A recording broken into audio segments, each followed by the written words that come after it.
እመቤታችን የእግዚአብሔር የማዳን መሳሪያው ናት። እሱም የመጣው እኛን ለማዳን ነው። እሷ ደግሞ የማዳን መሳሪያው ናት። ሰው ሰውን ለመጣል፣ ሰው ሰውን ለማጥመድ፣ ሰው ሰውን ለመጉዳት ምክንያት ነው የሚፈልገው።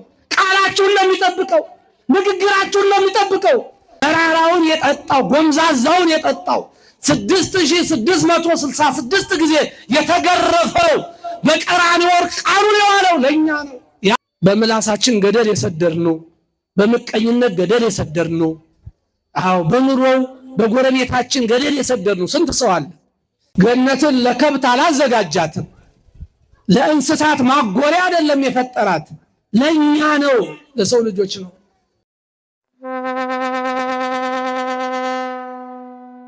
አብይ ዜማ እስመትቤ ለዓለም ሐንጽ ምረተ በሰማይ ጸና ጽድቅከ ኪዳነ ተካሄድኩ ምስለ ሕሩያኔ። መዝሙረ ዳዊት መዝሙር 88 ቁጥር 12 ላይ የሚገኝ ኃይለ ቃል ነው። አንተ ቃል ኪዳንን ከወዳጆች ከምርጦች ጋር አደረክ። ይሄውም ቃል ኪዳን እንደ ብረት ምሰሶ ባንተና በሰዎች ልጆች መካከል ጸንቶ ይኖራል። ስመጸና ጠንክሮ ምንም የማይናወጥ ሆኖ ይኖራል ይላል መዝሙረኛው ቅዱስ ዳዊት ማለት ነው። እንግዲህ ዛሬ እመቤታችን ቅድስት ድንግል ማርያም የዛሬ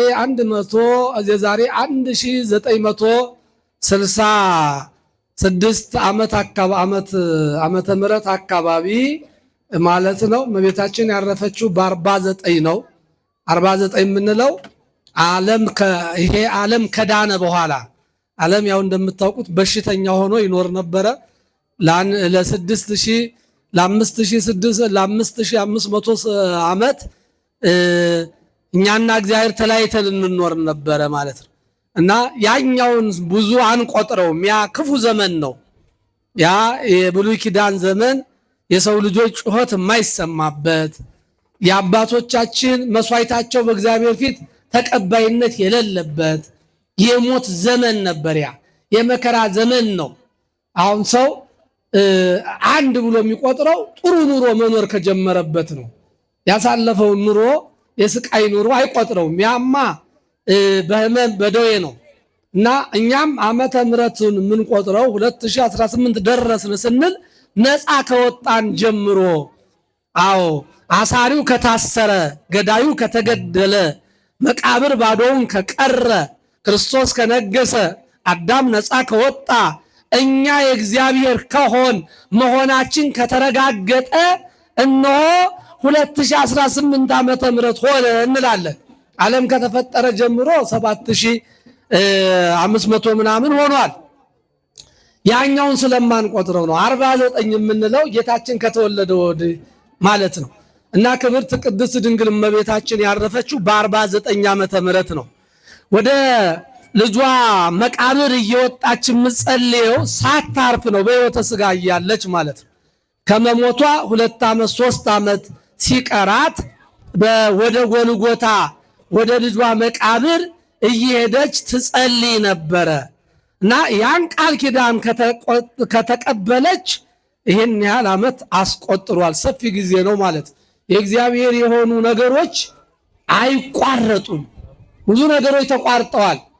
ብዙ ነገሮች ሰልችተውናል። ብዙ ነገሮች እረስተናቸዋል። ብዙ ነገስታት አሳልፈናል። መሬት የሚያንቀጠቅጡ የሉም። የእግዚአብሔር የሆነው ግን ሁሌም ይኖራል።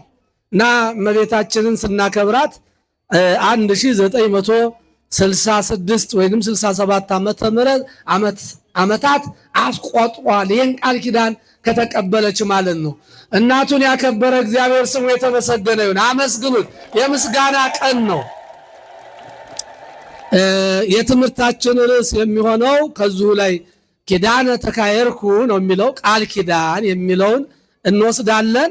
ለእናንተ እንድትረዱ ግን ኪዳነ ምሕረት የሚል ይሆናል። እስቲ ሁላችሁም በሉ፣ ድገሙት፣ አፋችሁ ይባረካል። አዎ ይሄ መጥፎ የሚናገር አንደበት እናንተ ውስጥ መቼም አሁን ሌላ ነገር የሚቀማምስ አንደበት ያለው አይኖርም። ምላሱ ሌላ ነገር አይቀምስም ቅጠል ምናምን ማለት ነው እዛ ውስጥ እናንተ ታውቁታላችሁ መቼም ሐሜት አይቀርም ማለት ታማላችሁ ማያማ የለም ውስጥ ማይቦጭቅ የለም ክፉ ማይናገር የለም እደፋለሁ ገለብጣለሁ ማይል የለም እና ያሲ ዛሬ እግዚአብሔር ይባርክልን እመቤታችን በቃል ኪዳኗ እንድንወርደው አንደበታችንን ሲኪዳነ ምሕረት በሉ ድገሙት ቀደም አባታችን ቦታውን ገዛለን ብለዋል ይሄ ሲጠራበት ጥሩ ነው እሷ ስም ድገሙት መድኃኒቱ እሱ ነው ድገሙት አረ በደንብ በሉ ምን ነው ቅር የሚለው አለ እንደዚህ ውስጥ ይሄ የትምህርታችን ርዕስ ኪዳነ ምሕረት ማለት የእመቤታችን የግብር ስሟ ነው የምን ስሟ ነው ሰው ሶስት ስም አለው ስመ ግብር ስመ ተጸውዖ የመጀመሪያው የመጠሪያ ስም ሁለተኛው ደግሞ ስመ ግብር ማለት ምን ማለት ነው ኢንጂነር ዶክተር ማለት ነው ስለዚህ ኢንጂነር ብቻውን ስም አይደለም ማለት ነው ወይን እንጀራን አበበ ይሆናል ወይ ከበደ ይሆናል ማለት ስመ ተቀብኦ ደግሞ በ40ና በ80 የምናገኘው ማለት ወይንም ነገስታት ሲነግሱ ስመ ተቀብኦ ይኖራቸዋል ማለት ነው የመጠሪያ ስማቸው አለ ግን በትረ መንግስቱን ሲይዙ ኃይለ ሥላሴ ማለት ስመ ተቀብኦ ነው ቴዎድሮስ ማለት ስመ ተቀብኦ ነው ሲቀቡ የተሰጣቸው ሲነግሱ የተሰጣቸው እኛ ደግሞ ስመ ተቀብኦ የምናገኘው በ40ና በ80 ቀን ወለተ ማርያም ኪዳነ ማርያም ገብረ ማርያም ይሄ አሁን የምነግራችሁ ስም ራሱ ዛሬ በዓሉ ነው ጌታችን በዛሬው ለምን ብሏታል በስምሽ ስሙን የሰየመውን ወለተ ኪዳን ወልደ ኪዳን ገብረ ኪዳን የተባለው ሁሉ ዛሬ ዋጋ አለው በዓሉ ነው ማለት ነው ዛሬ በዓሉ የእመቤታችን ብቻ አይደለም እኛም ስም ያገኘንበት ነው በእመቤታችን በኩል ትልቁን ስም በክርስቶስ በኩል አግኝተነዋል ያ አይሻርም አንዳንድ ያልተረዱ ሰዎች ግራ የሚቀድም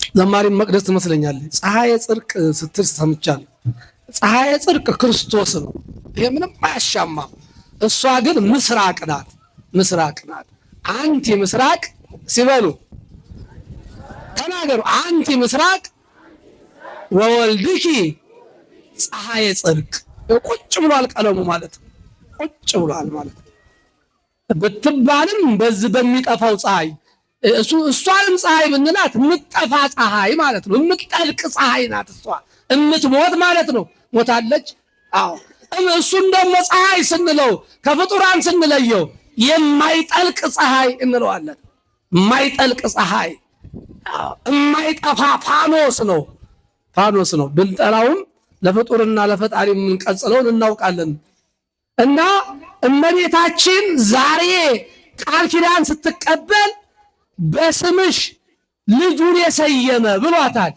ለምን መሰላችሁ እግዚአብሔር እንደዚህ ለጻርቃን ለሰማይታት ለእመቤታችን እንደዚህ የሚያደርገው ሕጌን ሰርቻለሁ ከጠበቅ ትድናለህ ካልጠበቅ ፈርድብሃለሁ ለምን አይልም ምክንያተ ድኂን ነው እሱ ለመዳናችን ምክንያት ይፈልጋል 318 ሊቃውንት ወተፈቅድ ምክንያተ ለድኂን ሰውን ገደል ለመስደድ ምክንያት ነው የሚፈልገው ጠንቀቅ በሉ ቦታው ገደላማ ስራ ይጠይቃል በመላሳችን ገደል የሰደርነው በመቀኝነት ገደል የሰደርነው በኑሮው በጎረቤታችን ገደል የሰደርነው ስንት ሰው አለ ሰውን ለመጣል ሰውን ለማጥመድ ሰውን ለመጉዳት ምክንያት ነው የሚፈልገው ቃላችሁን ነው የሚጠብቀው ንግግራችሁን ነው የሚጠብቀው አንድዬ የድንግል ማርያም ልጅ ክርስቶስ ኢየሱስ ክርስቶስ ግን እኛን ለማዳን ጥቂት ምክንያት ነው የሚፈልገው ክብር ሁሉ ለሱ ይሆናል ጥቂት ነገር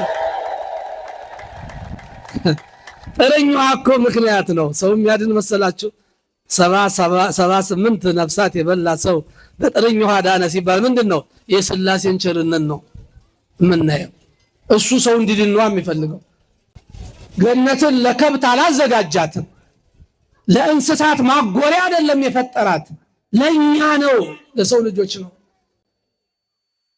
መራራውን የጠጣው ጎምዛዛውን የጠጣው 6666 ጊዜ የተገረፈው በቀራንዮ ቃሉን የዋለው ለኛ ነው ያን ዋጋ አትርሱት ምእመናን ያን አትርሱት ባካችሁ የዛሬውን ቃል ኪዳን እኛ እንድንድንለን ነው። ስስታም ስላልሆነ ቸር ስለሆነ ለእናቱ ሰፊ ቃል ኪዳን የሰጣት እንድንድን ነው። ሰዎች እንደሚሉት አይደለም።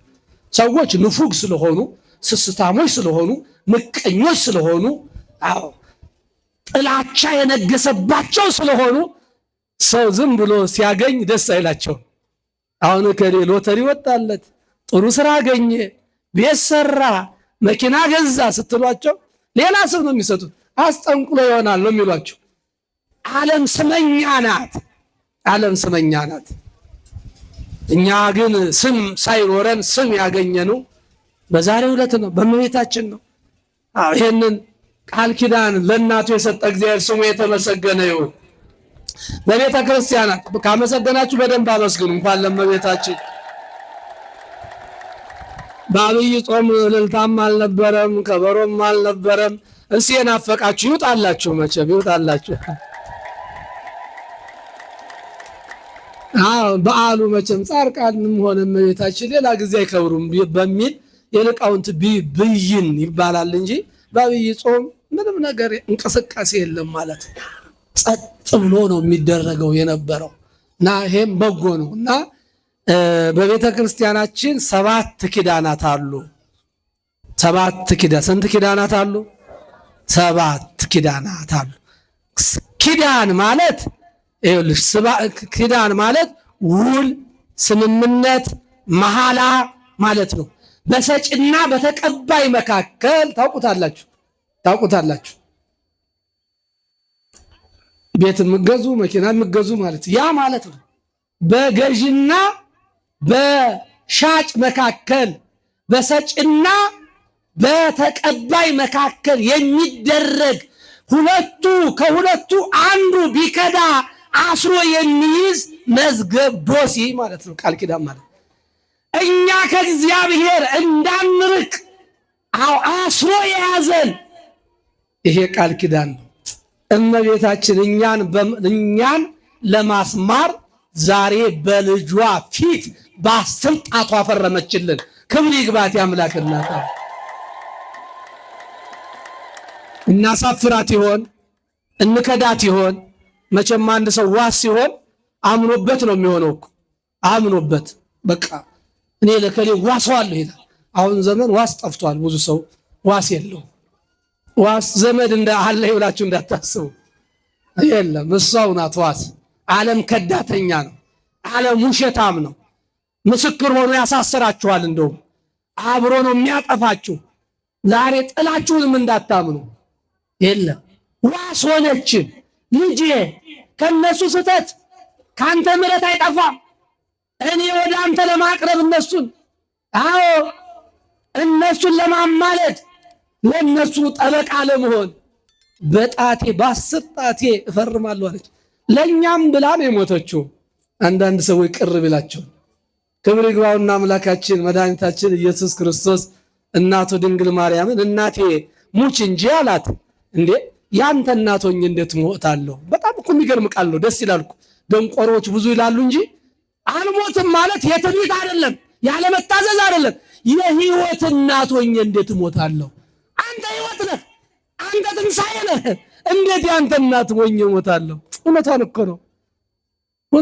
ነው። በጣም የሚገርም እኮ ነው። ህይወት ነው እሱ። እኔ ትንሣኤና ህይወት ነኝ ይሏል።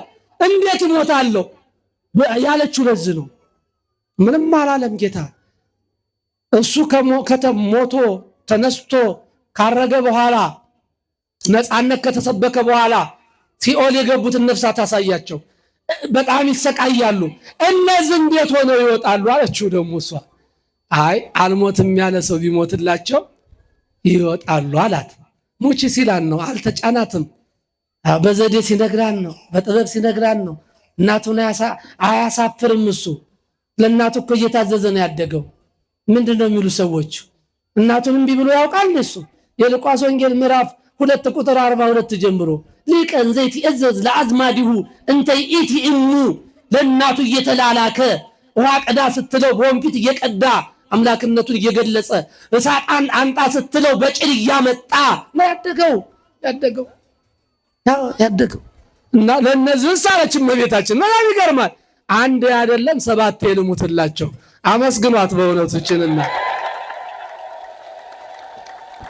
ለሰው ልጆች የኖረች አሉ። እንኳን እመቤታችን ደጋግ ሰዎች አሉ በከተማችን ለሰው የሚኖሩ የራሳቸው ኑሮ የማይኖሩ ለሰው ቤት የሚጨነቁ እከሌ ተራበ ሲሏቸው አገልግል ቋጥረው የሚሄዱ ለሰው ዋስ ለመሆን የሚሮጡ ለሰውም ሆነ ለቤተ ክርስቲያን የቆሙ ጠበቃዎች አሉ። እርግጠኛ ነች ቤተ ክርስቲያን ብዙ ሰው አይደለም እዚያ ያደረሳት ወይ 2-3 ሰዎች ናቸው።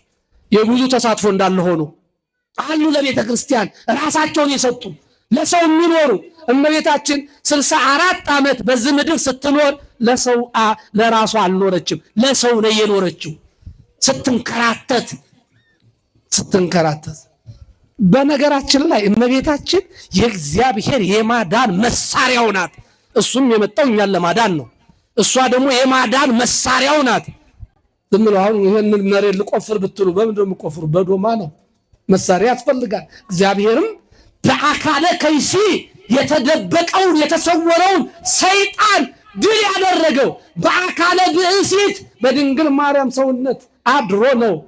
ብዙ ጥበብ አላት ተዋህዶ። ዝም ብሎ ነው ዓለም። እመቤታችን እግዚአብሔር የማዳን ስራ ውስጥ አለችበት። ዝም ብላ አይደለም የተመረጠችው፣ ለሌላ አይደለም የተመረጠችው። የንጉስ ቤተሰብ እንድትሆን አይደለም፣ ሀብታም እንድትሆን አይደለች፣ ለማዳኑ ምክንያት እንድትሆን ነው። ለዚህ ነው ማንለያት ከነገር። እንዴትስ ይለያል? እሷም ለይቶ ተዋህዶ አለ እንዴ? እንዴት ይሆናል? ተዋህዶ ማለት እኮ የቃል ከስጋ ጋር መዋሃድ ማለት ነው። ስጋ ደግሞ ያለው ከድንግል ነው። ቃል ስጋ የለውም፣ ከሰማይ ይዞ አልመጣም። የነሶ ለዘነሶ እመላእክት አለ አምዘራ አብርሃም የነሳውን ስጋ ከሰማይ ይዞት አልመጣም፣ ከአብርሃም ዘር ከተገኘች ከድንግል ማርያም እንጂ።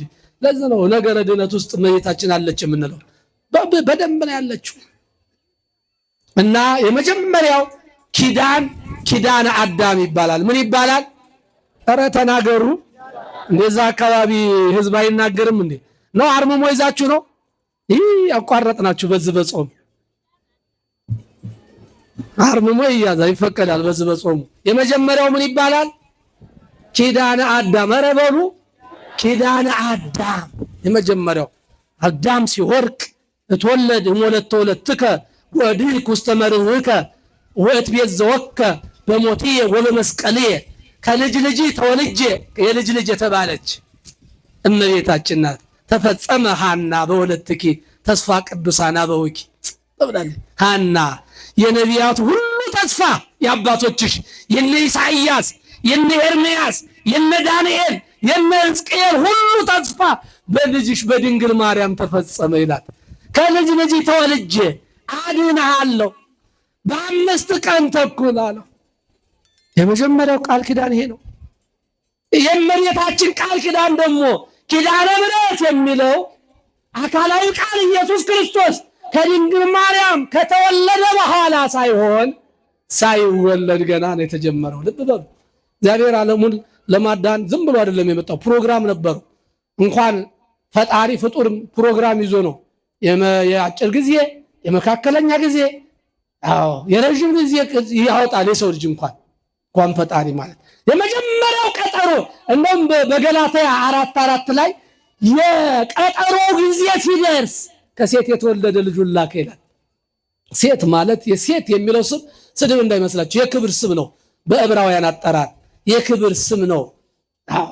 ይቺ ስጋ ከስጋዬ የተዋህዶነት ምልክት ነው።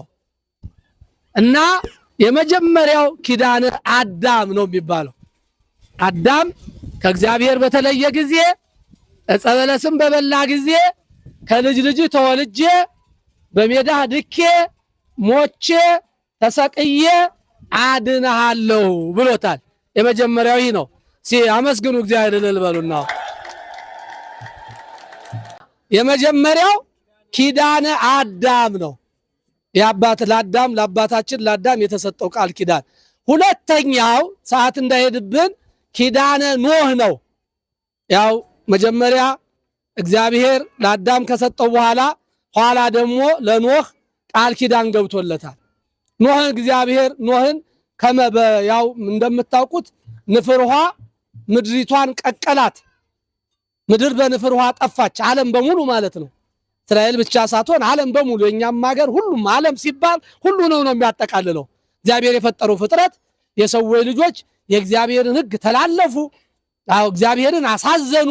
አሁን እኛ ምድር ላይ የምንሰማው በዚህ በስምንተኛው ሺህ ያለ ኃጢአት ያን ጊዜ የተፈፈረከ ነው። ያን ጊዜ የመነጨ ምንጭ ነው። በኖህ ዘመን ያልተሰራ ኃጢአት የለም። አሁን የምናየው ሁሉ የምንሰማው ሁሉ ያን ጊዜ የተፈጠረ ነው። ያን ጊዜ የተከናወነ ነው። እግዚአብሔር አዘነ። በፈጠረው ፍጥረት እግዚአብሔር ተጸጸተ ይላል። እግዚአብሔር መጸጸት ኖሮበት ሳይሆን አዘነ ማለቱ ነው።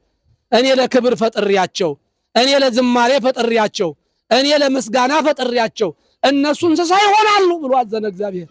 አዝኖም በዛው አጠፋቸው። ኖህና ቤተሰቡ ወደ መርከቧ ገቡ። ያን ጊዜ ዳኑት ወደ መርከቧ የገቡ ናቸው ምእመናን። ያን ጊዜ ወአትረፈ እግዚአብሔር 80 ነፍሳተ 8 ነፍሳት ኖህ ከነ ልጆቹ የልጆቹ ሚስቶች እነዚህ 8 ናቸው።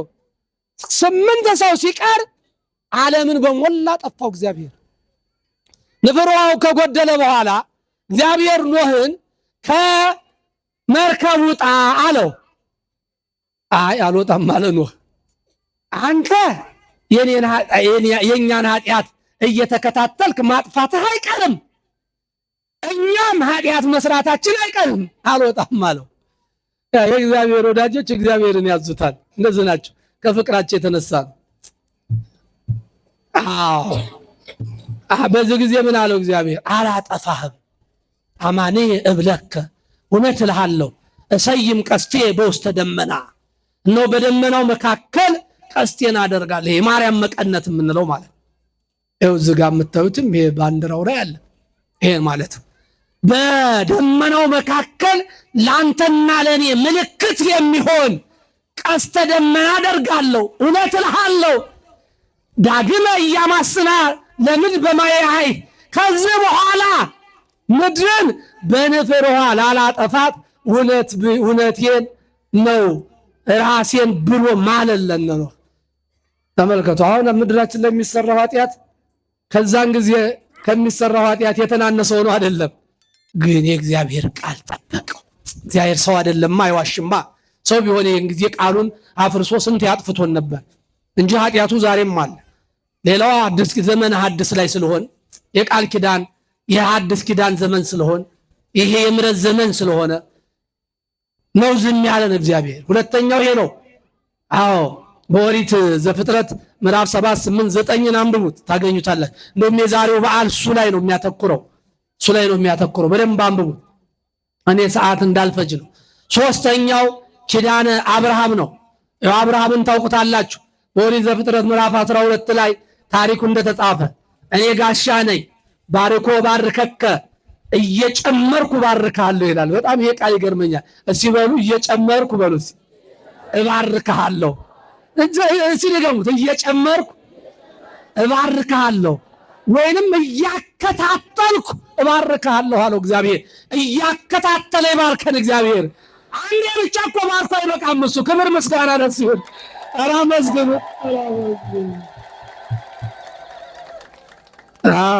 እልልታው እንኳን ይሄ እርጥብ ነገር መቅመስ ጉሮሯችን ካቆመ 1-2 ሳምንት ስለሆነው በዛ ላይ ከተማውም እየተቆፈረ አፈሩም በሽታ ሆኗል። ጉንፋኑ ምኑም በጣም እኔም ዘግቶኛል። እና ይገርመኛል የእግዚአብሔር ስጦታ። ሰው አንዴ ለማመስገን ይሰለቻል። እግዚአብሔር ግን በየደቂቃው ሲባርከን አይሰለችም። አቀጣጥዬ ጨምሬ ባርካለሁ፣ ዘርህን እንደ ሰማይ ከዋክብት አበዛዋለሁ አለው። ይህን ቃል ኪዳን ሰጥቶታል። ሌላው ክናተ ማን ነው? ሌላው አራተኛው ቃል ኪዳን ለመልከ ጼዴቅ ነው የተሰጠው። መልከ ጼዴቅን እግዚአብሔር ክህነት ከቤቱ እንደማይወጣ አዲስ ኪዳን በሱ ዘመን ብቅ ብላ ታይታ ነበር ይላሉ ሊቃውንት። ወንጌል ታይታ ነበረ። አብርሃም በኦሪት ዘፍጥረት ምዕራፍ 14 ላይ አንብቡት፣ ይሄንን ታገኙታላችሁ። በሞላ ይሄ መጽሐፍ ቅዱስ ነው የምነግራችሁ። አብርሃም ነገሥተ ኮሎዶ ጎሞርን ድል አድርጎ ሲመለስ ኃይል ተሰማው። መንፈሳዊ ኃይል ማለት ነው። የቂጣ ኃይል የዳቦ ኃይል አይደለም። መንፈሳዊ ኃይልም ይባላል። ጸልዩ ጸልዩ የሚያሰኝ፣ ስገዱ ስገዱ የሚያሰኝ፣ አልቅሱ አልቅሱ የሚያሰኝ፣ ኃጢአታችሁን አስቡ የሚያሰኝ መንፈሳዊ ኃይል አለ ክርስቲያኖች። ይሄኛው የቂጣውን ኃይል ተውት። እሱ የ30 ደቂቃ ትኩሳት ይበቃዋል። ወገቤን ነው የምንለው። አሁን ምን ጤና ሳለ አሁን ማመመኝ የማይል የለም፣ ወጋኝ የማይል የለም፣ ገዘገዘኝ የማይል የለም። ሁሉ ታማሚ ነው። እሱ መድኃኒት ይሆነን አምላካችን። ምድራችን ታማለች፣ እሱ ይፈውሳት አምላካችን። መንፈሳዊ ኃይል ተሰማውና አምላኬ ጌታዬ እግዚአብሔር ሆይ ልጅህን የምትልከው በእኔ ዘመን ነው አለው። ያ ደስታው የማሸነፍ ደስታ ተሰማውን። አይ በአንተ ዘመን አይደለም፣ ዮርዳኖስን እዶ ዮርዳኖስን ተሻግረው ሂድ ምሳሌን ታገኛለህ አለው። ካህኑ መልከ ጼዴቅ የክርስቶስ ምሳሌ የሆነው አባትና እናቱ የማይታወቁት እውነተኛው ካህን አንተ ካህኑ ለዓለም በከመ ሲመቱ ለመልከ ጼዴቅ የተባለለት ክርስቶስ ታላቁ ካህን ቀራንዮ ላይ ህብስተ አኮቴት ጽዋዐ በረከት ይዞ አብርሃምን ጠበቀው። አብርሃም ደግሞ ወደ መልከ ጼዴቅ ሲመጣ አስራቱን በኩራቱን ይዞ ነው የመጣው። ምዕመናን ወደ ቤተ ክርስቲያን ሲመጣ ባዶ እጅ አይመጣም። ለዚህ ነው አሁን ልመና የምናደርገው። አሁን ኪሳችሁ እስኪ መቼም የሞባይል ከመጣ ብር የሚይዝ የለም። እስኪ 1000 ብር ያለው ኪሱ ያውጣ። አቷሹ አይወሰድባችሁም። እኒህ ሰውዬ በዘዴ ልመና ሊገቡ ነው እንዳትሉ። እኔ ትምህርቴን አላቋርጥም፣ የሚያስተባብሩ አሉ። ምን ለማለት ነው? ይኖራችሁ 100 ይሁን 1000 ብር ካላችሁ 100 የማን ነው? ተናገሩ። ዝም ያንቺ አይደለም። ዝም ጸጥ። እኒህ ሰውዬ ሂሳብ ሊሰሩ ነው እንዴ? ለዚህ ነው እኮ ገንዘቡ የማይበረክተው። ሰውን ይሰርቀዋል፣ እግዚአብሔርን ትሰርቃላችሁን ይላል መጽሐፍ። ሰውን ይሰርቃል፣ እግዚአብሔርን በምን ሰረቅን ትሉኛ ይሆናል አለ ነብዩ። አስራት ባለማውጣት። አስራት የገንዘብ እጃችሁን አውጡ ሁላችሁም። ገንዘብ የሚበረክትላችሁ መልሱት፣ የማይበረክትላችሁ እንዳወጣችሁ አቁሙ። ገንዘብ የማይበረክትላችሁ እጃችሁን አውጡ። ሁሉ ሰው አይበረክትልም። አንዳንዴ ከበር መለስ ቅዳው እያልሽ እንዴት ይበረክትልሻል? ሁሉን እያየሽ እየገዛሽ። ሴቶች ደግሞ ሱፐር ማርኬት ቶሎ አትግቡ። እዚህ በአሜሪካ ሀገር ትልቁ በሽታ ሴቶች ሱፐር ማርኬት አያልፉም አሉ። መግዛት ትልቅ በሽታ ነው። በቃ ዛሬ ገዛችሁን ጫማ ነገ መልሳ ትገዛዋለች። ፈተና ነው፣ አያውቁትም ማለት። የወንዶቹ እንኳን ሌላ ነገር ስለምቀማመሱ ይመስለኝ። ዞሮ ግን ትልቁ መድኃኒት ገንዘብ። እስቲ እንዲበረክትላችሁ የምትፈልጉ እጃችሁን አውጡ። ማርያምን እውነቴን ነው። እንዲበረክትላችሁ መድኃኒቱ አስራት መውጣት ነው። ጌታ ምስክሬ ነው፣ አልዋሽም። ምን ይጨመርልኝ? ትልቁ መድኃኒት እህል እንዲዳብር አዝመራ ገበሬ እዛ አካባቢ ያለ ገበሬ ካለ ቢሰማይ ደስ ይለኝ። አዝመራው እንዲያምር ከተፈለገ ምን ይደረጋል? አረሙ ይታረማል። ገንዘብ እንዲበረክት ከፈለጋችሁ ደግሞ አስራት ይወጣል። አስራት አለማውጣት አረም ነው። ለዚህ ነው ገንዘባችን ብኩን የሆነው። በመቶ ትቆጥራለህ፣ ምንም የለም። እና አብርሃም አስራቱን በኩራቱን ይዞ ሄደ። መልከ ጼዴቅ ደግሞ ጽዋዐ በረከት ህብስተ አኮቴት ይዞ ተቀበለው አብርሃምን። እና ይሄ ቃል ኪዳን ገብቶለታል ማለት ነው።